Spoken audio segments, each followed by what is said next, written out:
So this video is an overview of parameter passing and return values.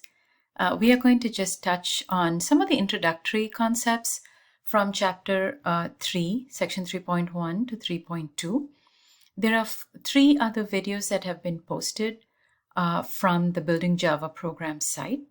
And I would encourage you, after watching this video, to go ahead and watch those detailed videos that go over mechanics of parameter passing and with an example, and also details of how return types are valuable.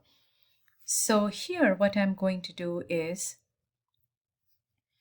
just talk about 2 aspects of the method header, the parameters and the return values, and go over how we can make our methods become more powerful by accepting input values, and how they can work a little more for us by outputting the results of some computation.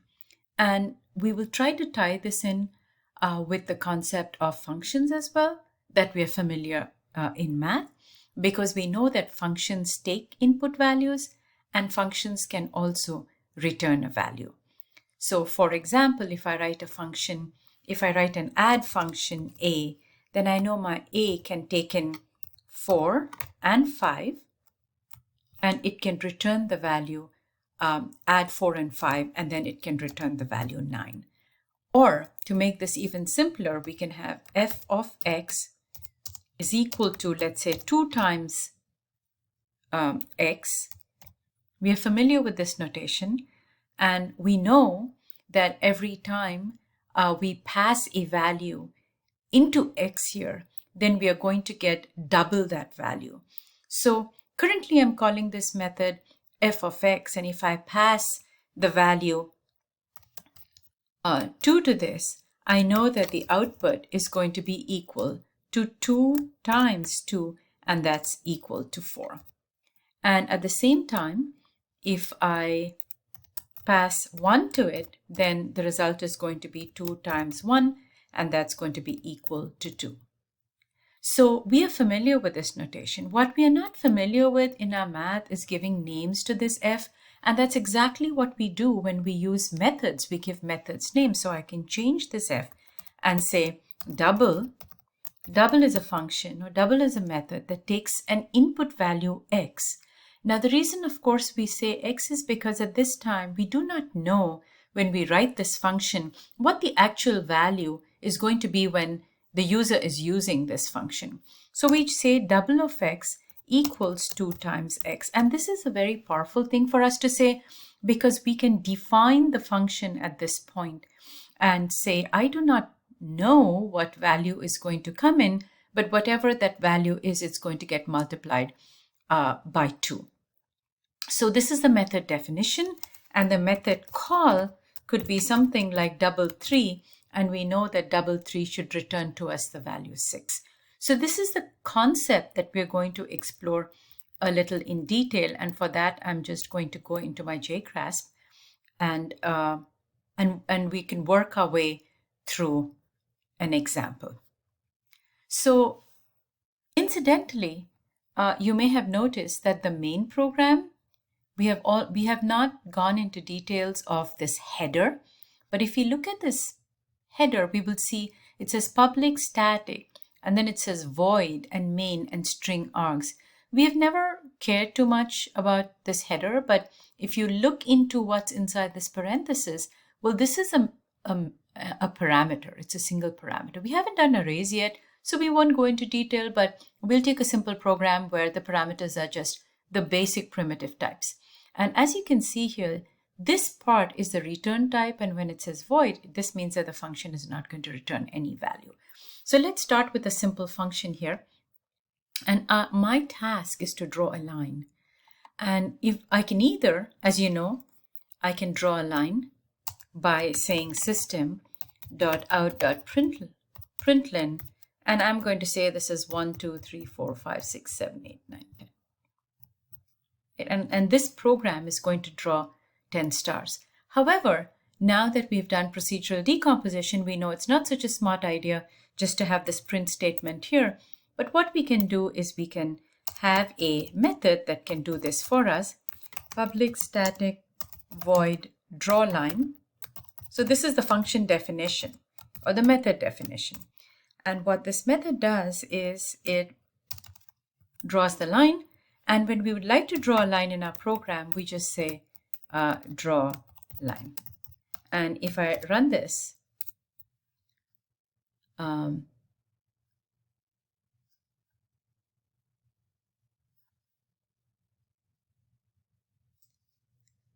so this seems to be fine.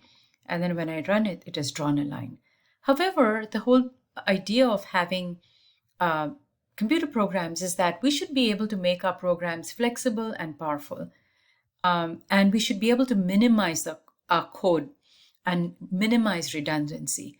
So now I have draw line. This is super helpful to me because now if I would like to draw more than one line, I can do this.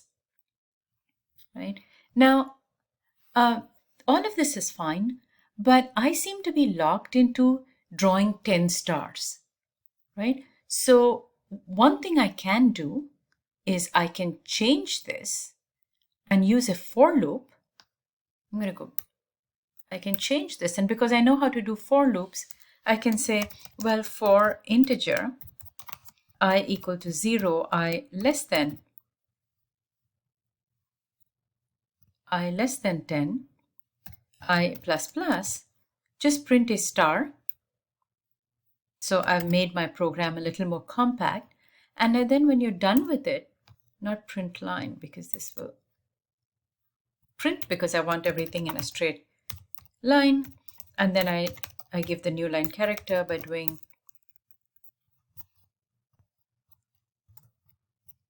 so this should do exactly the same thing. And this is one of the advantages of methods because my main program did not change, but the backend was made more efficient by introducing the for loop.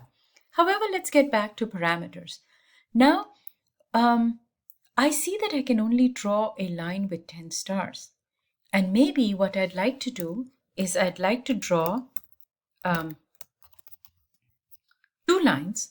The first one needs to have 10, and the second one needs to have maybe 16 stars. So then what I'm going to have to do is write a method called draw 10 stars line and draw 16 stars line and have 2 methods. Now, if then my pattern is such that I'm drawing 4 lines and I'm starting with 10, so 10, 12, 14, 16, then as you can see, the number of methods that I'm writing is just astronomically increasing. So the question is, how can we make our program more efficient? Well, one of the things we can do rather than write 1,500 different methods is to say, can I give an instruction to my method that when I give it a number, then it should draw those many number of stars? And the answer is yes, you can do it, and you can use parameters. So the first thing I need to do is change the method definition and say integer number of, let's say number. And here I should be able to give a number 10, and here I should be able to give the number 16, let's say. So this is the definition, the header, and in the header I can say this method is going to come in with a parameter, which is just an input value, and it's going to take this input value and it's going to use it to draw. But now when I look at my code, I find, oh, this method is still going to draw 10 because there doesn't seem to be any relation with the number of stars that I'm drawing to the value that is coming in. So what I can do is I say, let I be less than equal to number, because now I'm making my method more general and saying, not hard coding it, but basing the number of stars off the input number. So let's just try this for 1. And once this is done, I go back and I've changed this and said, I'm inputting at the time of the function call or the time of the method call this number 10. And this number 10 is what is actually going to go into the variable called number. So when this method is called, 10 is going to get put It's as though you did something like integer number equals to 10. And this 10 is going to get put into the variable, and it's as though you're substituting here the number 10. That's what's going to happen, right? But we are going to leave this because now we know what's going on. And here, let's run this program. And as you can see, it has drawn 10 stars. Now let's change this and say I'd like to draw 50 stars. You see, I didn't need to write another method. And here I can run this program, and now it has drawn 50 stars. And now I can very well have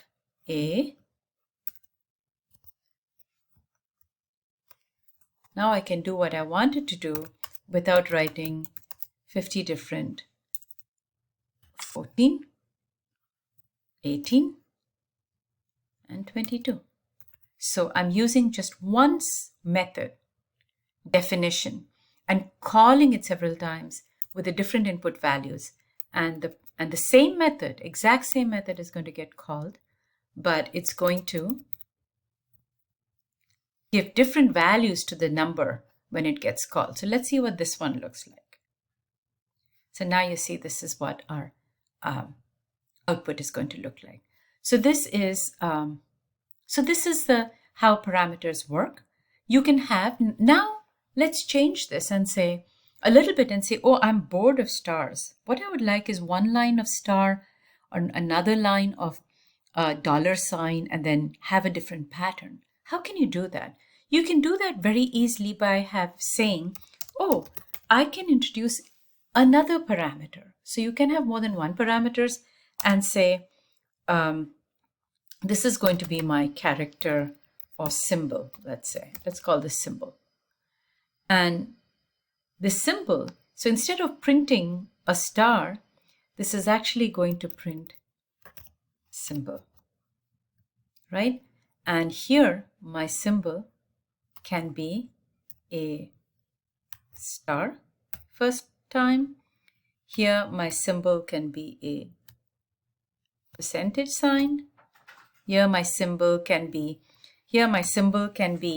a hash sign, a dollar sign, and then my symbol can be a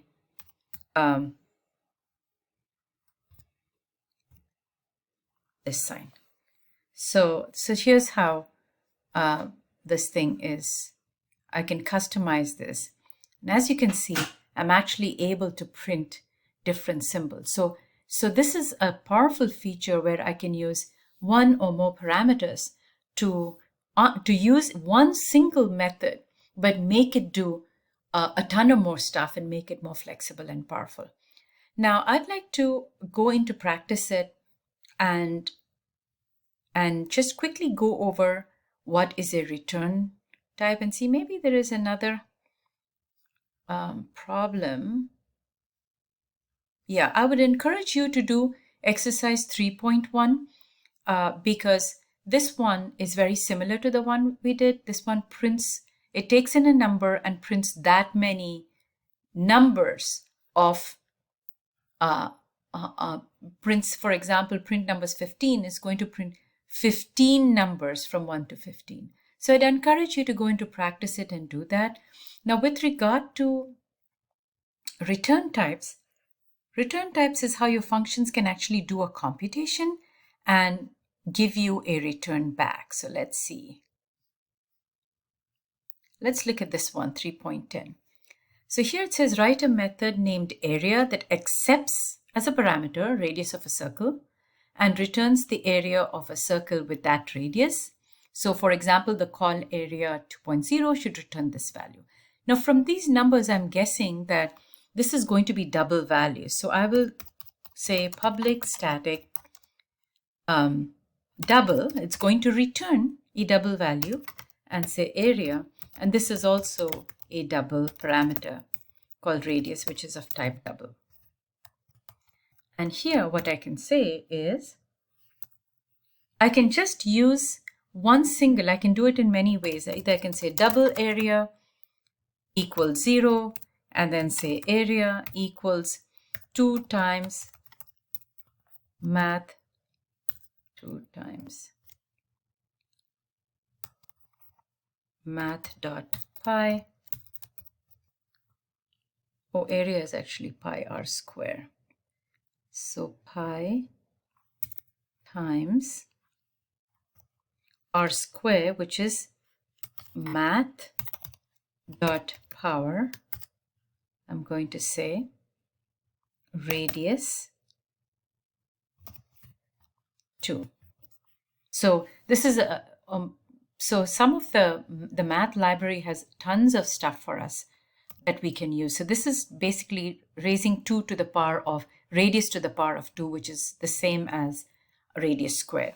And then return area. This is important. This says, having done the computation, return this value that you calculated through the output channel, which is double area here. And let's see if this program actually works. So this program has passed many tests. Now, I'd like to change this a little bit and say, you can do all of this in one line by saying, you don't even need to declare. You can just say return math.py. And this is efficient programming where you have not created any additional variables. You can put an expression in the return statement, and that is the same thing works. So what I'd like to do is I'd like to go back to my JGrasp, and here I'd like to go back to my program and create this area, public double area, double radius, and let's see.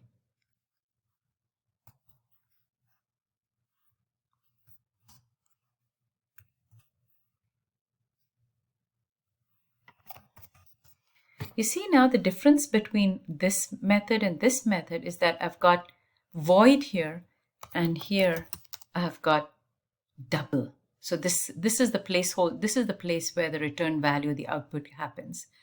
And I can now use this method by saying system.out.println area of the circle is, and then I can make that method call and say area of a circle with a radius 10.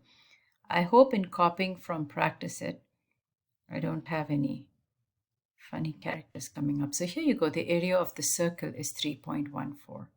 Now, what I'd like to do is I'm going to mute these lines here and just focus for a minute and show you that you can actually do a function call. Inside here, it's as though this function, this method was called by passing 10 to radius.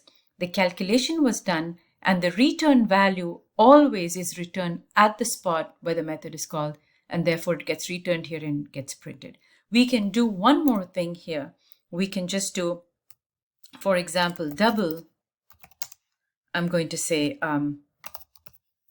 larger equals, right? You can also do, let's say area of circle equals area 10 or area 20. And this is a function call that is going to store the value of area in this. And then you can say system, do the same thing.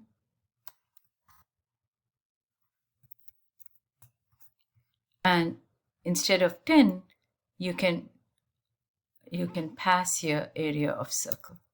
So you're not doing a function call, but you're actually printing a variable.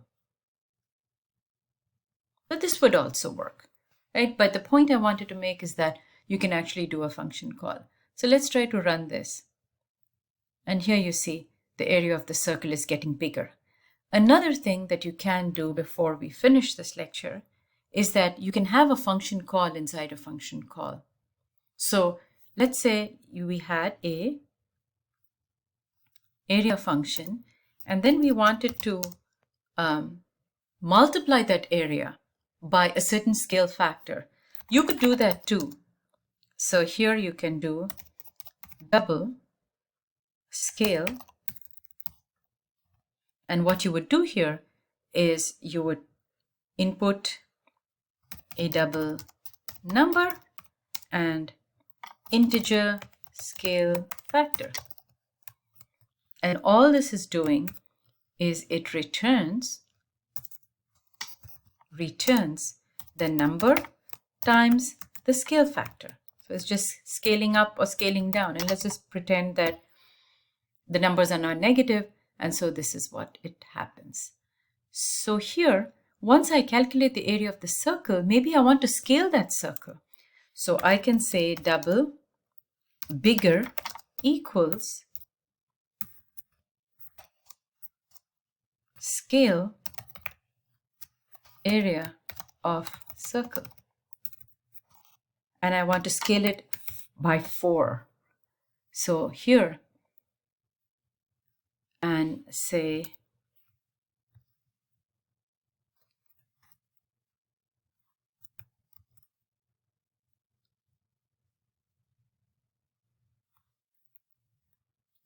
the scaled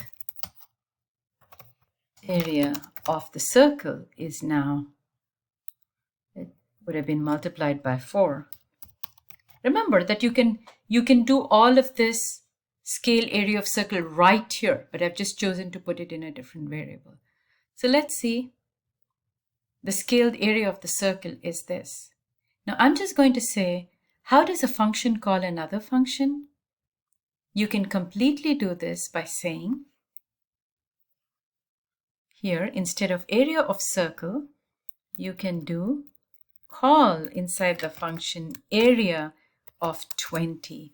So you see we are passing as a parameter a function call or a method call, and that would completely work as well.